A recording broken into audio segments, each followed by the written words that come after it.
Hi friends, welcome to series daily vlog. ఈరోజు Guntur special వంకాయ బజ్జీ ఎలా చేయాలో చూపిస్తా అండి.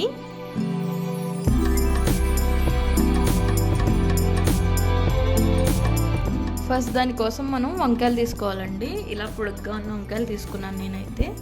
చిన్న వంకాయలు కూడా తీసుకోవచ్చు. ఇలా వంకాయలు తీసుకొని ముచ్చి కట్ చేసుకుని మనకి వంకాయని మంచిగా చీల్చుకోవాలండి. ఒక సైడ్ ఇలా పొడుగ్గా పైనుంచి కిందాక ఒక సైడు చీల్చుకోవాలి. ఇలా చేయడం వల్ల మనం ఆయిల్లో వేగించినప్పుడు వంకాయ లోపల కూడా వేగుతుందండి. ఇలా అన్నీ కట్ చేసేసుకున్న తర్వాత బాండి పెట్టుకొని ఆయిల్ వేసుకోవాలి.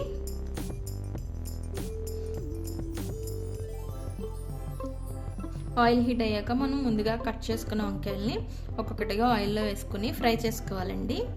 ఇలా వంకాయలు ఫ్రై చేసుకోవడం వల్ల మనకి లోపల కూడా వంకాయ అనేది మగ్గుతుంది, పచ్చిగా లేకుండా ఉంటుంది. వంకాయలన్నీ కూడా కలర్ చేంజ్ అయినాయి చూడండి. ఇలా వంకాయలు కలర్ చేంజ్ అయ్యే వరకు వేయించుకుంటే సరిపోతుంది. కలర్ మాత్రం చాలా డిఫరెంట్గా భలే బాగుంది కదండి చూడడానికి. చూడండి ఇలా వేగిపోయినాయి కదా, చాలండి, తీసేసుకోవచ్చు మనం వంకాయలు. ఇప్పుడు మనం వంకాయలోకి స్టఫింగ్ ఒక బౌల్ తీసుకొని అందులో మనం వేయించుకున్న వేరుశనగ గుళ్ళు వేసుకోవాలండి.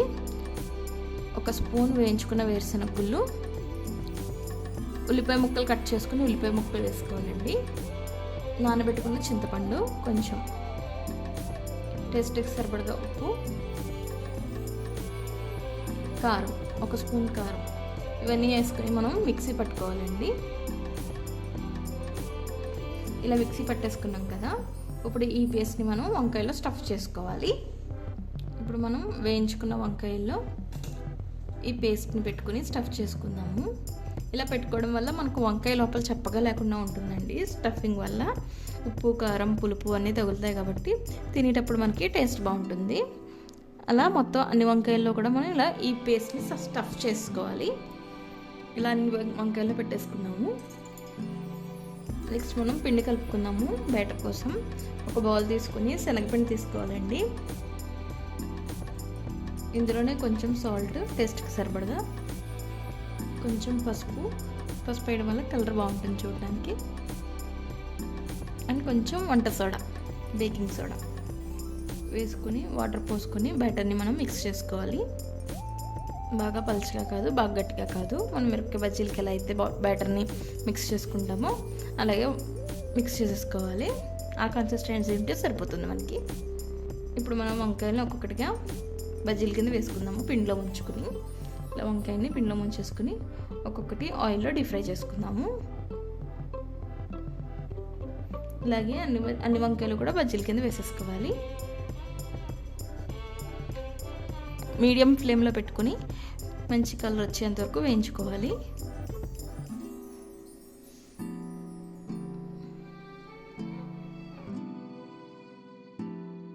వేగిపోయినాయండి బజ్జీలు, తీసేసుకుందామండి బజ్జీలు. మిగతా బజ్జీలు కూడా ఇలాగ వేసేసుకుందాము.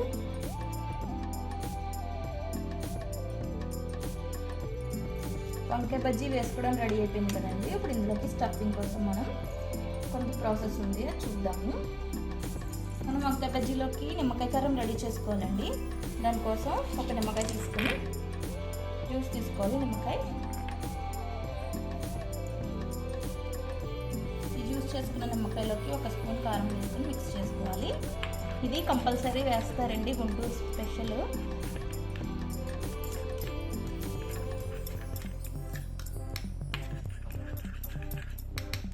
నిమ్మకాయ కారం రెడీ అయిపోయింది. స్టఫింగ్లోకి ఆనియన్స్, కొత్తిమీర, ఇంకా మామిడాలు వేసుకున్నామండి. మామిడాలు వేసుకోవడం వల్ల టేస్ట్ చాలా బాగుంటుంది. ఉంటే కనుక ఖచ్చితంగా వేసుకోండి, స్కిప్ చేయొద్దు, దాని ఫ్లేవర్ చాలా బాగుంటుంది. ఇంకా వేరుశనగలు, ఇవన్నీ కూడా ఉప్పు, కారం కూడా వేసుకుని మిక్స్ చేసుకున్నాము. ఫస్ట్ మనం వంకాయని తీసుకుని కట్ చేసుకోవాలండి. ఇలా కట్ చేసుకున్న వంకాయలో కొంచెం ఉల్లిపాయ, కొత్తిమీర, ఉప్పు, కారం వేసుకుని స్టఫ్ ఉంది కదా, అది వేసేసుకోవాలి. వేసుకుని పెరుగు వేసుకోవాలండి. వంకాయ బజ్జీలో పెరుగు అయితే వేస్తారండి, మనకి ఇష్టం లేకపోతే స్కిప్ చేయొచ్చు. ఇంకా మనం చేసుకున్న నిమ్మకాయ కారం ఇది కూడా వేసుకుని పైనుంచి మళ్ళీ కొంచెం ఉల్లిపాయలు పెట్టుకొని వేయించుకున్న వేరుశనగలు. ఇంతే అండి. ఇలాగే అన్నీ కూడా మనం స్టఫ్ చేసుకోవాలి. గుంటూరు స్పెషల్ వంకాయ బజ్జీ రెడీ అయిపోయిందండి.